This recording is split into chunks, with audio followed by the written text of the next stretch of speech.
Yes, I was not honest. It was not enough. Well, it was then. Yeah, it was. But you just got triggered on something and wanted to take what we were just talking about. You wanted to milk it, and that's why you're here. So let's do that. Let's double up. Yeah.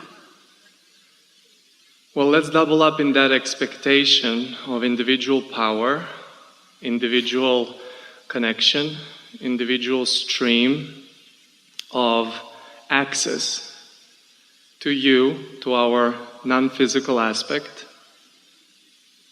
in consistency We of it. hear you, but you're making it sound hard because it is just given. So let's just chill and let what is in rather than try to get something in that we think isn't in yet. In other words, there's a little more efforting in your question than the way your inner being sees it. Talk about that. Talk about our inner being seeing us in physicality. Talk about you experiencing with, alongside us. So we see you launching your desires, and often you're in a place really knowing what you don't want. But that's irrelevant to the equation because knowing what you don't want has caused you to pinpoint what you do want, and that's the part we see.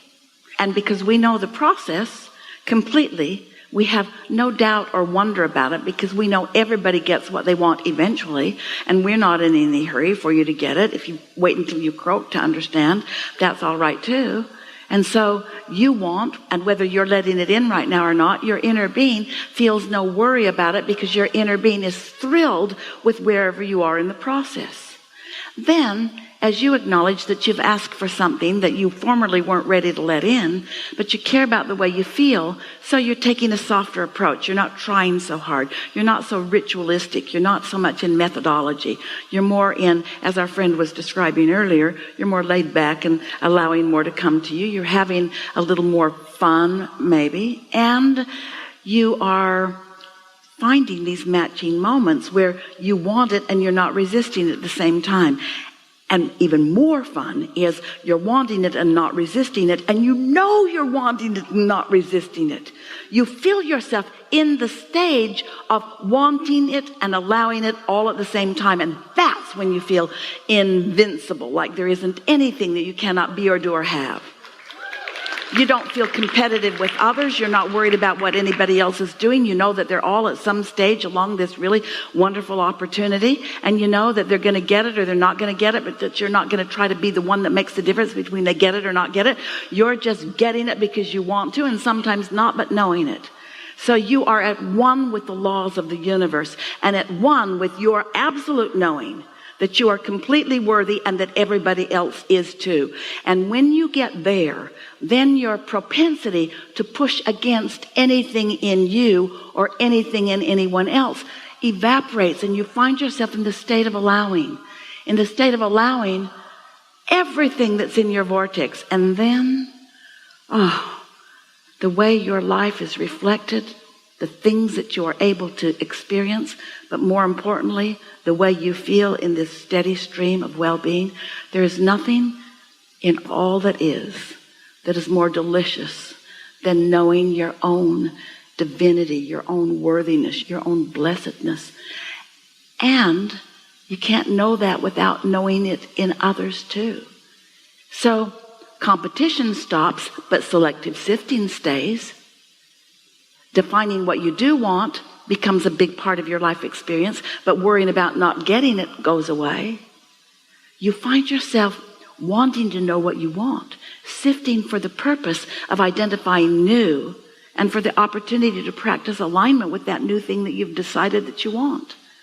And then you revel in watching every single person, whether they're creating deliberately or by default, because it's all part of their process and they're never off track.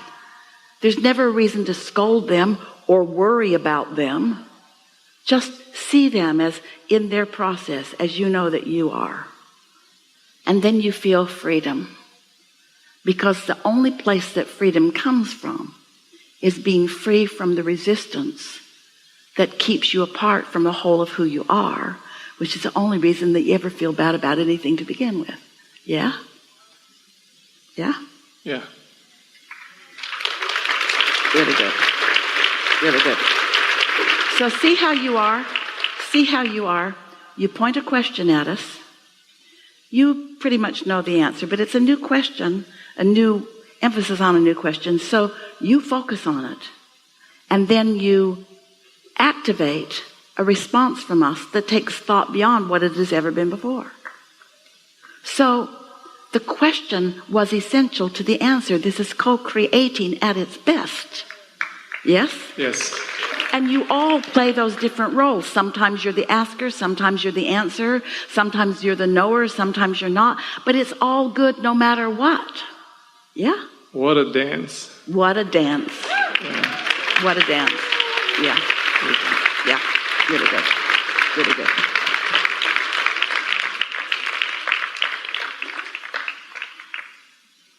And on that note,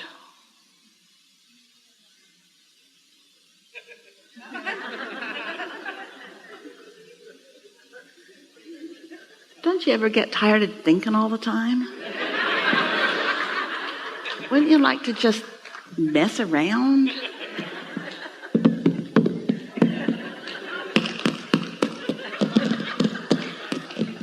We know this is a terrible thing to be doing, but it's really fun.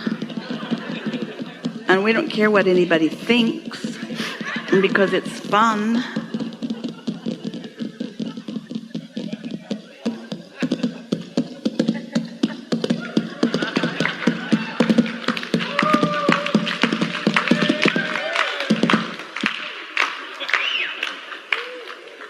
Let's do more of that.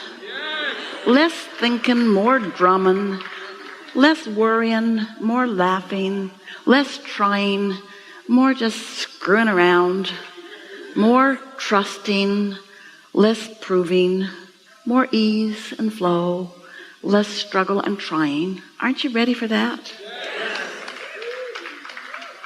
Are you ready enough to let the question that's in your mind with that waving hand, are you ready enough to let that go?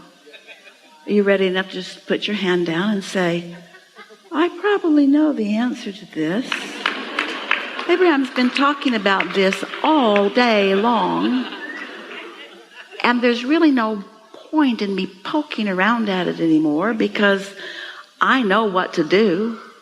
I know that feeling good is the only thing that matters, and there's a whole world of opportunities out there, and I'm getting better and better at finding it, at letting it be, at trying less, at proving less, and just being and feeling and loving and trusting and experiencing and making a new decision and going with the flow and paying attention to which flow feels best and then emphasizing more of that and following my bliss, following the current, noting how I feel and how it turns out, and then making a new decision from where I am, blessing my sleep, blessing my respite from urgency of things.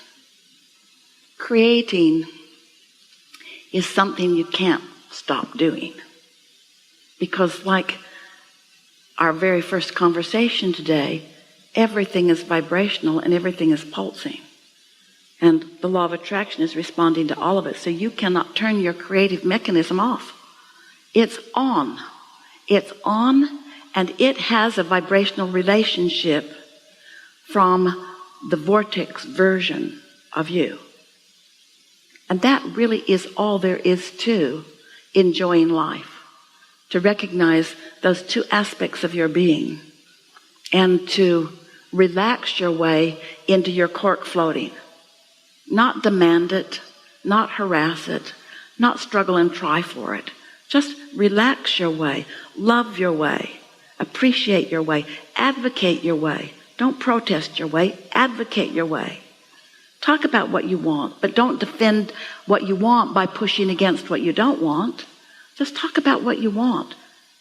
Your inner being doesn't want to hear all of your reasons that you're pushing against in order to justify what you want. Your inner being never goes there. You know why? Because it's enough that you want it. You're a creator, and your inner being trusts you to align with the love that is you and to perpetuate that. And we know for sure that you are closer right now than you were at the beginning of this conversation to trusting yourself. Life's going to feel better to you, especially immediately better for a little while. And you might revert back into old patterns, but you won't do it without being aware that you're doing it. In other words, you understand your guidance system, you do.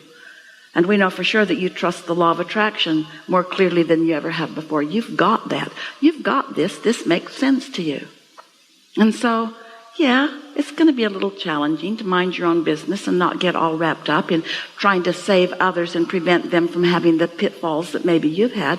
But those pitfalls are vortex building experiences. And you really, like your inner being, your children or those people that you are wanting to mentor, their inner beings would never deprive them of the experience they're having, no matter how negative they proclaim it to be or how negatively you are witnessing it to be. No one's inner being would ever want to deprive them of that experience because of the value of what's going into their vortex and because of the promise that you're going to get your cat. That you cannot not get your cat. Oh, you can pretend that you're allergic to it, but you're not going to not get your cat. We've loved spending time with you. We are appreciating right where you are, and we're so eager for your awareness of what's coming next. Be playful about it. Life is supposed to be fun. There is great love here for you. And for now, we are complete.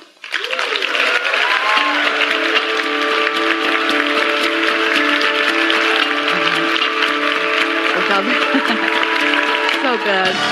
Thank you so much. Good day. Really good.